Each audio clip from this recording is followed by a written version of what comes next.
नमस्कार विद्यार्थी मित्रांनो, मी डॉक्टर संजय पगार, सहयोगी प्राध्यापक भूगोल विभाग. विद्यार्थी मित्रांनो, मराठा विद्या प्रसारक समाजाचे KRT arts, BH commerce and AM science, popularly known as KTHM college Nashik यातर्फे मी आपल्या सर्वांचं या ऑनलाईन लेक्चर सिरीज मध्ये सहर्ष स्वागत करतो. विद्यार्थी मित्रांनो, आज आपण FYB या वर्गातील सेमिस्टर 2 चा आपला जो पेपर आहे मानी भूगोल याचं प्रकरण क्रमांक 3 सेटलमेंट म्हणजे वसाहती या संदर्भात चर्चा करत आहोत. विद्यार्थी मित्रांनो, या प्रकरणाचा जो उपघटक आहे, पहिला उपघटक, त्यामध्ये आपण ग्रामीण वस्त्यांचे प्रकार पाहिले आणि यामध्येच आपल्याला आणखी एक उपमुद्दा आहे ग्रामीण वस्त्यांचे प्रारूप. या संदर्भात आज आपण चर्चा करू. विद्यार्थी मित्रांनो, मागच्या तासाला आपण ग्रामीण वस्त्यांचे जे विविध प्रकार आहेत त्यावर सविस्तर चर्चा केली आणि आता आज आपल्याला या विषयाचं ग्रामीण वस्तीचे जे प्रारूप आहे त्या संदर्भात चर्चा करू. विद्यार्थी मित्रांनो, आपल्याला माहितीच असेल की आपलं हे प्रकरण क्रमांक 3 आहे की ज्याचं नाव आहे वसाहती म्हणजे सेटलमेंट. यामध्ये आज आपलं हे व्याख्यान क्रमांक 27 आहे. या 27 व्याख्यान क्रमांकामध्ये आपण ग्रामीण वस्त्यांचे प्रारूप आहे किंवा ज्याला आपण आकृतीबंध असं म्हणतो, हा याचा भाग क्रमांक 1 बघणार आहोत. हा घटक आपण 3 भागांमध्ये विभागलेला आहे आणि त्याचा पहिला भाग आपण आज बघत आहोत, ग्रामीण वस्त्यांचे प्रारूप किंवा ज्याला आपण आकृतीबंध असं म्हणतो, भाग 1. विद्यार्थी मित्रांनो, आपल्याला सर्वांना माहिती आहे की खेड्यामध्ये राहणाऱ्या लोकांच्या वस्तीला आपण ग्रामीण वस्ती असं म्हणतो आणि विशेषतः जर या वस्तीचं जर आपण वैशिष्ट्य पाहिलं तर या वस्तीमध्ये प्रामुख्याने लोकांचा व्यवसाय जो असतो तो प्राथमिक स्वरूपाचा व्यवसाय असतो आणि त्या ठिकाणी आणखी एक महत्वाचं की ही जी वस्ती आहे अत्यंत विरळ असते. म्हणून ग्रामीण भागामध्ये ज्या वस्तीमध्ये मोठ्या प्रमाणात लोक प्राथमिक व्यवसायात गुंतलेले आहे आणि जिथे लोकसंख्या विरळ आहे अशा वस्तीला आपण विशेषतः ग्रामीण वस्ती असं म्हणतो. आणि जर याच्यात बघितलं आपण विशेषतः जर आपण या व्यवसायांचं निरीक्षण केलं तर तुम्हाला शेतीबरोबरच लाकूडतोड हा व्यवसाय दिसेल, खाणकाम व्यवसाय दिसेल, जर जलाशय असेल तर मासेमारी दिसेल, पूर्ण किंवा थोडा गवताळ प्रदेश असेल किंवा अरण्याचा काही भाग असेल तर अशा ठिकाणी पशुपालन व्यवसाय दिसेल. आणि आणखी एक वैशिष्ट्य म्हणजे या संपूर्ण लोकांचा जर आपण विचार केला आणि त्याची टक्केवारी लक्षात घेतली तर विद्यार्थी मित्रांनो 75 पेक्षा अधिक लोक हे प्राथमिक स्वरूपाच्या व्यवसायामध्ये गुंतलेले असतात. हे या वस्त्यांचं अत्यंत महत्वाचं वैशिष्ट्य आहे. आणि आणखी जर सांगायचं झालं तर या वस्त्यांमध्ये जी घरं असतात ती तुलनेनं छोटे असतात आणि साधी असतात एकदम. त्याच्यामध्ये म्हणजे दगड मातीचा किंवा लाकडांचा किंवा वेगवेगळ्या प्रकारच्या वनस्पतींचे जे आजूबाजूचे जे पालापाचोळ आहे याचा सुद्धा वापर झोपड्या तसेच त्या प्रकारे त्या ठिकाणची लहान घरं बांधण्याला केले जातात. आणि रस्ते अत्यंत अरुंद असतात, कच्च्या स्वरूपाचे असतात. विशेषतः पावसाळ्यामध्ये या ग्रामीण वस्त्यांमध्ये वाहतूक करणं अत्यंत त्या ठिकाणी कठीण असतं हे या ठिकाणी लक्षात ठेवा. आता बघा विद्यार्थी मित्र, ज्या वेळेला आपण मग ती कोणती वस्ती असो, मग केंद्रित ग्रामीण भागामध्ये केंद्रित किंवा सघन वस्ती असो किंवा विखुरलेल्या स्वरूपाची वस्ती असो, या वस्त्यांचा जर आपण थोडं निरीक्षण केलं, दुरून जर निरीक्षण केलं तर आपल्याला त्या वस्त्यांना एक विशिष्ट प्रकारचा आकार प्राप्त झालेला दिसतो. आणि हा आकार ज्यांना प्राप्त होतो ना विद्यार्थी मित्रांनो, तो कशावर होतो की त्या ठिकाणची असलेली भूरचना कशी आहे, त्या प्रदेशाचा उतार कसा आहे, तिथं जलाशयच आहे का, नदी आहे की नाही, त्या ठिकाणी एकंदर संपूर्णपणे त्या ठिकाणचे जे भौगोलिक घटक आहे याला अनुसरून विशेषतः त्या ठिकाणच्या वस्त्यांना आकार प्राप्त होत असतो. असं नाही की त्या ठिकाणी काही सामाजिक आणि काही सांस्कृतिक किंवा आर्थिक घटकही त्याला कारणीभूत असतात, पण तुलनेनं प्राकृतिक घटकांचा त्या ठिकाणी विद्यार्थी मित्रांनो प्रभाव हा अधिक असतो. आणि त्या ठिकाणी विशिष्ट प्रकारे म्हणजे मानव आणि पर्यावरण यांच्यामध्ये ज्या परस्पर संबंध असतो, या परस्पर संबंधातूनच विद्यार्थी मित्रांनो त्या ठिकाणच्या ग्रामीण वस्तीला एक विशिष्ट आकार प्राप्त होत असतो. त्याचं प्रारूप आपल्याला दिसतं किंवा ज्याला आपण आकृतीबंध असं म्हणतो. चला तर मग आता आपण आकृतीबंध म्हणजे नेमकं काय याची व्याख्या सुरुवातीला आपण बघून घेऊ आणि त्यानंतर आपण जे आकृतीबंधाचे विविध प्रकार आहे त्याला आपण वसाहतीचे प्रारूप असं म्हणतो, त्यातील काही प्रकार आपण चर्चा करूया. बघा, व्याख्या अत्यंत सोपी आहे विद्यार्थी मित्रांनो. वस्त्यांनी धारण केलेल्या आकारालाच वस्त्यांचा आकृतीबंध किंवा प्रारूप असं म्हणतात. म्हणजे बघा, वस्त्यांचं म्हणजे धारण केलेलं म्हणजे काय की त्यांना ज्या वेळेला एखाद्या प्रदेशामध्ये नवीन वस्ती तयार होते त्याच्यामध्ये नवीन घरं ऍड होत असतात त्या ठिकाणी. त्या ऍड झाल्यानंतर त्या वस्तीचा आकार त्याचा विस्तार वाढतो त्या ठिकाणी. आणि जर आपण दुरून पाहिलो तर त्या वस्तीचा आकार एक विशिष्ट स्वरूपाचा दिसतो आणि हा जो आकार आहे त्या आकारालाच आपण त्या वस्तीचा आकृतीबंध किंवा त्या वस्तूचे प्रारूप असं म्हणतो. म्हणून व्याख्या खूप सोपी आहे. वस्त्यांनी धारण केलेल्या आकारालाच वस्त्यांचा आकृतीबंध किंवा प्रारूप असं म्हणतात. आणखी एक व्याख्या मी तुम्हाला सांगतो की ग्रामीण भागामध्ये ज्या वस्त्या आहेत त्यांचा आकृतीबंध म्हणजे काय हे जर आपल्याला बघायचं असेल तर आणखी एक सोपी व्याख्या आहे. वस्तीचा आकृतीबंध म्हणजे दोन वस्त्यांच्या स्थळाच्या संदर्भात व्यक्त केलेलं व एकमेकांपासून वेगळं असलेलं आकाररूप म्हणजे ग्रामीण वस्ती किंवा आपण वस्तींचा आकृतीबंध असं म्हणतो. म्हणजे याच्यामध्ये काय महत्वाचं आहे, आपण हे करत असताना दोन वस्त्यांचा संदर्भ घेतो आणि त्याच प्रकारे त्या संदर्भाबरोबर आणखी एक गोष्ट काय महत्वाची आहे, की त्या वस्त्यांचा आकार कसा दिसतो, कशा प्रकारे त्याचा एकंदरीत प्रारूप दिसतं.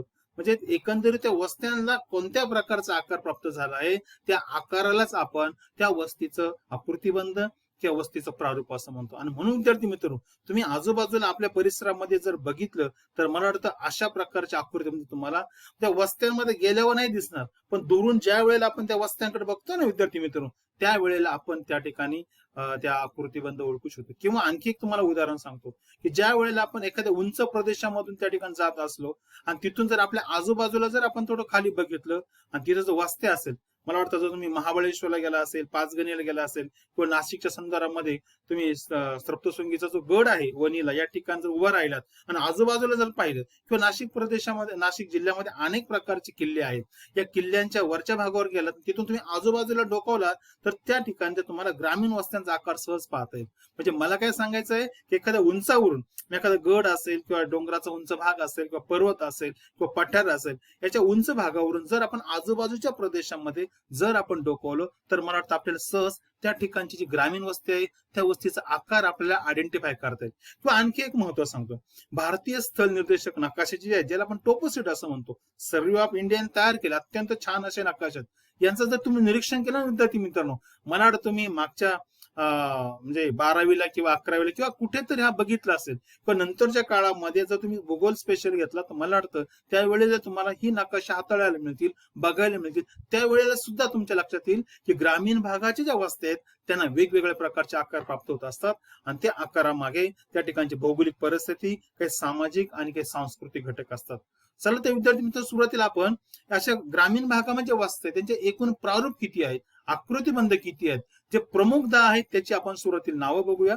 पहिला आहे रेषाकृती वस्त्या, की ज्याला आपण म्हणजे रेषेच्या आकाराचे ज्या असतात. आयताकृती वस्त्या, मी सांगतो विद्यार्थी मित्र, जर तुम्ही नाव जर काळजीपूर्वक बघितलं ना, त्या नावामध्येच त्या वस्तीचा व्याख्या, त्या वस्तीचा अर्थ डपलेला आहे. रेखाकृती वस्त्या म्हणजे रेषेच्या सारख्या वस्त्या. आयताकृती म्हणजे आयताचा आकार प्राप्त असलेल्या वस्त्या त्या जगात. त्यानंतर चौरसाकृती आकृत्या, चौरसाकृती वस्त्या, त्रिकोणाकृती वस्त्या. बघा हे सर्व एका प्रकारे भौमितिक ज्या वेगवेगळ्या प्रकारच्या आकृत्या आहेत ना, भौमितिक, त्या सारखे त्यांना आकार आहे. वर्तुळाकृती किंवा गोलाकार वस्त्या आहेत. नंतर ताराकृती वस्त्या, स्टार सारखे असतात त्या ठिकाणी. द्विकेंद्रित वस्त्या, ज्या वस्त्याला दोन केंद्र असतात, ज्याला आपण ज्या वेळेला त्याची सविस्तर चर्चा करू त्यावेळेला तुम्हाला सांगेल त्या ठिकाणी. मग त्यामुळे बुद्रुक असेल, खुर्द असेल, अशा प्रकारची नावं त्या वस्त्यांना देतो आपण. नियोजित ग्रामीण वस्त्या, काही ठिकाणी अत्यंत नियोजनबद्ध वस्त्या तयार केल्या आहेत.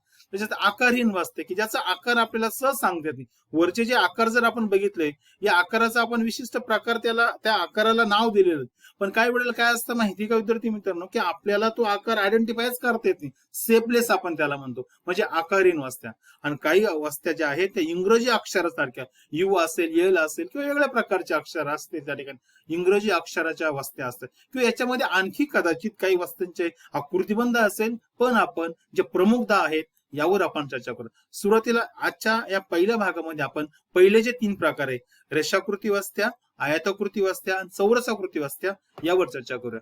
चला तर सुरुवातीला बघूया आपण रेषाकृती वस्त्या. आता बघा विद्यार्थी, त्याची आज सुरुवातीला व्याख्या बघूया आपण.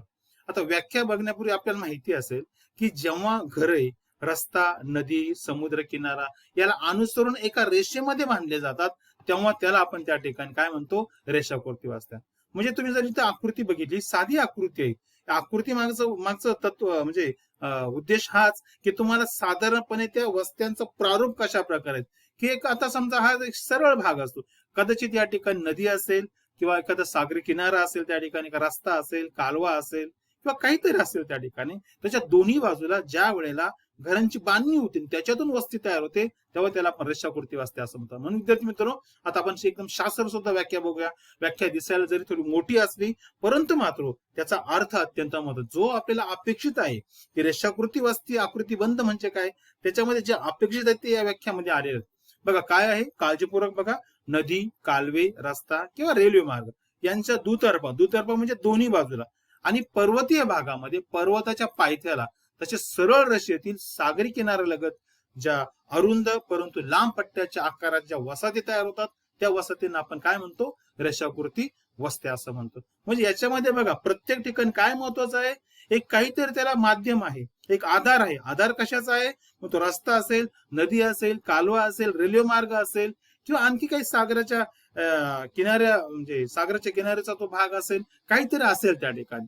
आणि त्याचा आकार रेषेसारखा असतो. त्याच्या दोन्ही बाजूला जर आपण बघितलं तर रस्त्याच्या दोन्ही बाजूला किंवा कालवा असेल काही असेल त्याच्या दोन्ही बाजूला वस्त्या सरळ रेषेमध्ये विकसित होत असतात. म्हणून या वस्तीच्या प्रकाराला आपण किंवा या वस्तीच्या आकृतीबंधाला आपण रेषाकृती वस्त्या असं म्हणतो. ही अत्यंत सोपी व्याख्या आहे. आता बघा अशा प्रकारे जागतिक स्तरावर जर बघितलं ना तर एक आदर्श उदाहरण अमेरिकेमधील सेंट लॉरेन्स हा जो कालवा आहे ना त्याच्या दोन्ही बाजूला अशा प्रकारच्या वस्त्या तुम्हाला दिसतील त्या ठिकाणी. त्याचप्रमाणे भारतामध्ये गंगेचं जे मैदानी प्रदेश आहे उत्तर भारतामध्ये आपण म्हणूया, या ठिकाणी अनेक जिल्ह्यामध्ये तुम्हाला रस्त्याच्या दोन्ही बाजूला अशा प्रकारच्या वसाहती तयार झालेल्या दिसतात. किंबहुदा महाराष्ट्रामध्ये जर बघितलं ना आपण, महाराष्ट्रामध्ये कोकणामध्ये बऱ्याच ठिकाणी सरळ भाग आहेत, सरळ रस्ते आहेत, सरळ सागरी किनारे आहेत. या ठिकाणी सुद्धा अशा प्रकारच्या वस्ती आढळतात. किंबहुदा तुम्ही त्रिवेंद्रम असेल, कन्याकुमारी असेल या भागाकडे जर गेलात तर त्या रस्त्याच्या किनाऱ्याला अशा प्रकारे जवळपास मला वाटतं कितीतरी किलोमीटर तुम्हाला वस्त्या काही अंतराने, त्याच्या दोन वस्त्यामध्ये थोडं अंतर असेल पण सरळ प्रकारच्या वस्त्या तुम्हाला दिसतात.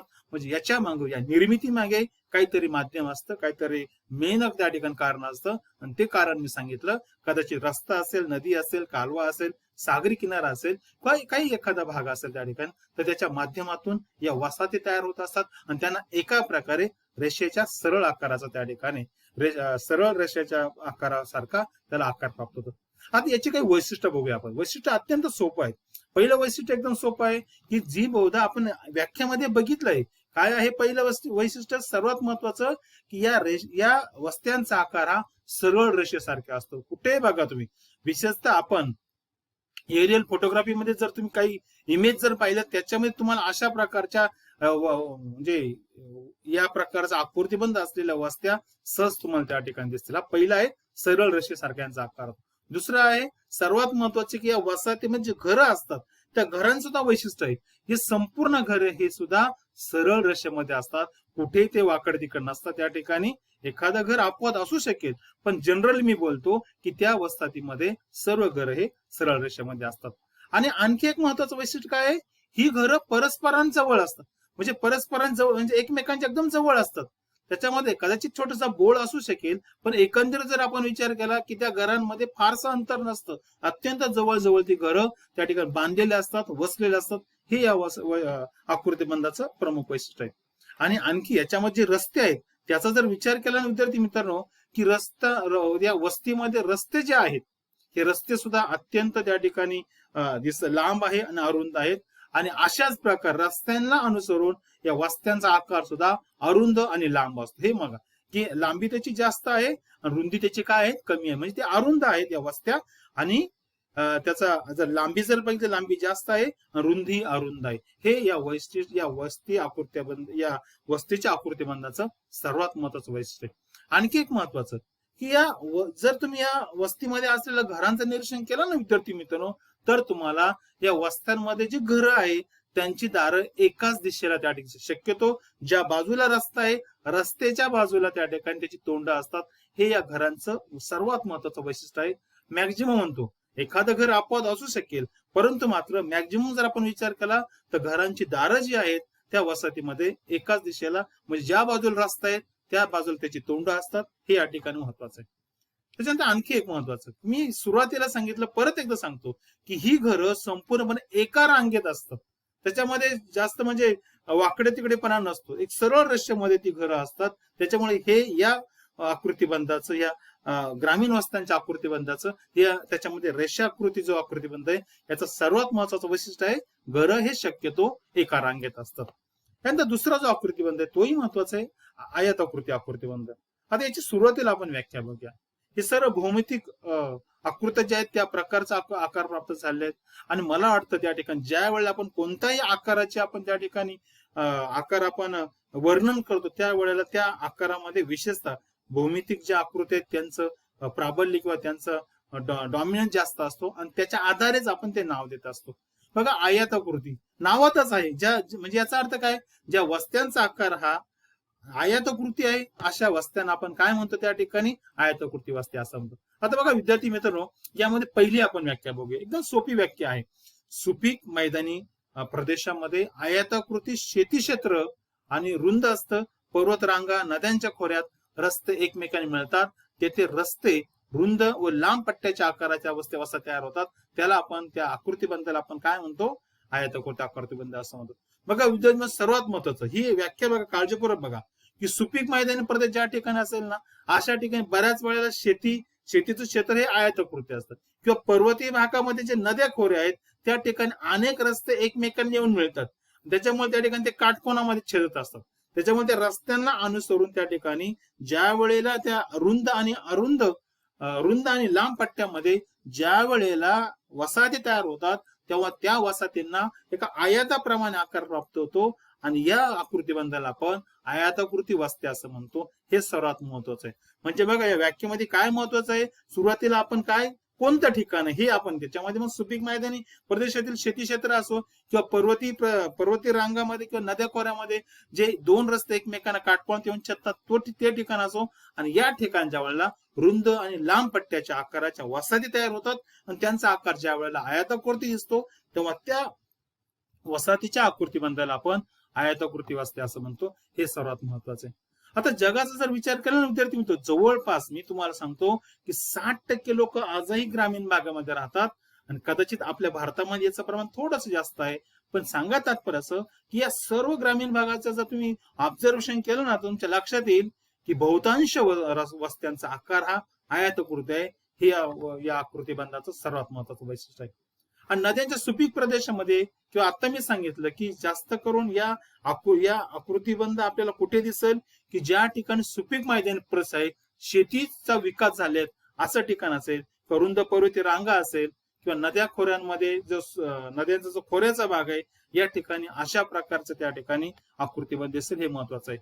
आता महाराष्ट्राचा विचार केला ना विद्यार्थी मित्र, तर महाराष्ट्रामध्ये विस्तार कोल्हापूर, सातारा, सांगली या 3 जिल्ह्यांमध्ये अशा प्रकारच्या वस्त्या मोठ्या प्रमाणामध्ये आढळतात. याचं वैशिष्ट्य आहे. आणि आता याच्या आणखी याच्यामध्ये जर आपण थोडस आपण जर अनालिसिस केलं, तुमच्या सर लक्षात येईल की ज्या वेळेला याचा आकृतीबंध तयार होतो आयताकृती, त्या आयताच्या मध्यभागी जर विचार केला आपण, त्या ठिकाणी एखादी तरी वस्तू महत्वाची असते. एक प्रमुख घटक असतो की त्या घटकाला अनुसरून त्याच्या आजूबाजूला वस्ती ही तयार होत असते. मग त्या ठिकाणी मोठा एखादा पाणवठा असेल, म्हणजे पाण्याचा जलाशय असेल, मंदिर असेल, चर्च असेल, मस्जिद असेल, मोठं मैदान असेल, बाजाराची जागा असेल, शाळा असेल, पंचायत असेल, चावडी असेल, मठ असेल, असे अनेक प्रकारचे घटक असतात. ते घटक केंद्रस्थानी असतात.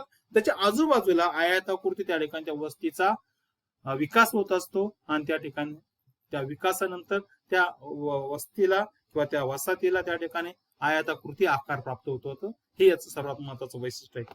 त्यानंतर विद्यार्थी मित्रांनो, आपण याची वैशिष्ट्य बघूया. सर्वात पहिलं वैशिष्ट्य काय आहे, की पहिलं वैशिष्ट्य आपल्याला नावातच आहे की काय आहे, की या वस्त्यांचा आकार आयताकृती असतो. हे सर्वात महत्वाचं वैशिष्ट्य आहे.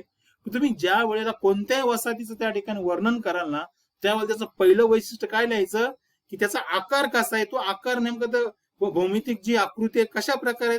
आता याच्यामध्ये आपण म्हटलं आयताकृती आहे, म्हणजे याचं वैशिष्ट्य प्रत्येक वेळेला वैशिष्ट्य लिहित असताना कोणत्या वसाहतीचं पहिलं वैशिष्ट्य हेच लिहायचं, त्याचं आकाराचं सर्वसामान्य त्याचं आपल्याला स्पष्टीकरण देता येतं की या वस्त्यांचा आकार हा आयताकृती. दुसरं महत्वाचं वैशिष्ट्य जे आपण व्याख्येमध्ये बघितलं, की ह्या वस्तीच्या सेंटरला, याचं सेंटर असेल, इथं काहीतरी एखादं प्रमुख घटक असेल. मी आता सांगितलं, एखादं पानवटा असेल, त्या ठिकाणी मंदिर असेल, मस्जिद असेल, चर्च असेल, त्या ठिकाणी बाजार असेल किंवा काहीतरी असेल महत्वाचं, त्याला अनुसरून त्याच्या सर्व बाजूनी आयताकृती प्रकारची वस्ती तयार होते. म्हणून त्याचं वैशिष्ट्य काय आहे, त्याच्या मध्यभागी काहीतरी एखादा प्रमुख घटक असतो आणि त्याच्या अनुसारानं त्याच्या बाजूला आजूबाजूला या वस्त्यांचा विकास होत असतो. तिसरं महत्वाचं वैशिष्ट्य जे तुम्हाला आता आयताचं जे वैशिष्ट्य सांगतो तेच वैशिष्ट्य आहे या ठिकाणी. याची लांबी काय असते, जास्त असते आणि तुलनेनं रुंदी कमी असते. जे आपण आयताचं वैशिष्ट्य बघतो तेच या आकृतीचं वैशिष्ट्य आहे, कारण मुळातच या वसाहतीला आकाराचा आयताकृती आहे. म्हणून याचं महत्वाचं वैशिष्ट्य काय आहे, याची लांबी जास्त असते, तुलनेनं रुंदी ही कमी असते. हे या वसाहतीचं वैशिष्ट्य आहे. त्याच्यानंतर जर आपण सर्वसामान्य विचार केला तर फक्त आणि फक्त मैदानी प्रदेशामध्ये याची फ्रिक्वेन्सी किंवा अशा प्रकारच्या वसाहती मोठ्या प्रमाणात असतात. ज्या वेळेला आपण याची तुलना डोंगराचा भाग असेल किंवा पठारी भाग असेल किंवा पर्वतीय भाग असेल, याची जर तुलना केली, तुलनेनं अशा प्रकारच्या वस्त्या ज्या आहेत मैदानी प्रदेशात अत्यंत मोठ्या प्रमाणात आढळतात. हे याचं वैशिष्ट्य आहे.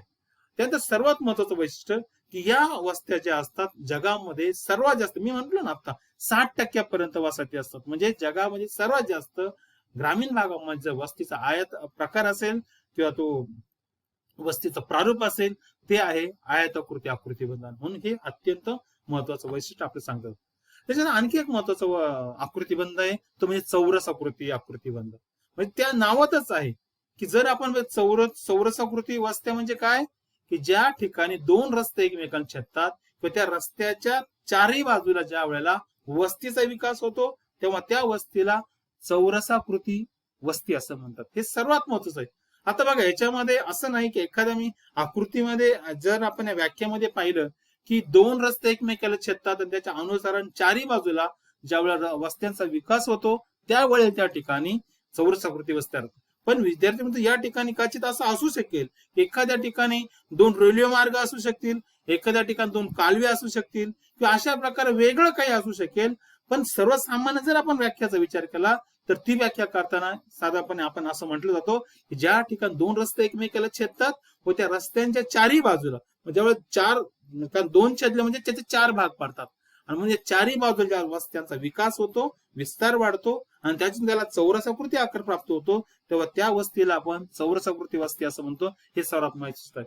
आता जगाचा जर विचार केला विद्यार्थी मित्रांनो, तर विशेषतः मी तुम्हाला सांगतो, जर्मनी असेल, रशिया असेल, चीन असेल, उत्तर कोरिया असेल, उत्तर व्हिएतनाम असेल, दक्षिण व्हिएतनाम असेल, मलेशिया असेल, इस्रायल असेल, फ्रान्स असेल, या अनेक देशांमध्ये विद्यार्थी मित्रांनो अशा प्रकारच्या वस्ती मोठ्या प्रमाणात आढळतात. आणि आणखी एक वैशिष्ट्य, याच्यातल्या अनेक वस्त्या या नियोजनबद्ध त्यांनी तयार केलेल्या आहेत, नियोजन करून त्या ठिकाणी त्या तयार केल्या आहेत. म्हणून या वस्त्यांना अत्यंत असा म्हणजे चौरसाकृती प्रकारचा आकार आपल्याला प्राप्त झालेला दिसतो. म्हणून हे सर्वात महत्वाचं वैशिष्ट्य आहे की ही जी देश सांगितली या देशांमध्ये अशा प्रकारच्या वस्त्या मोठ्या प्रमाणात आढळतात.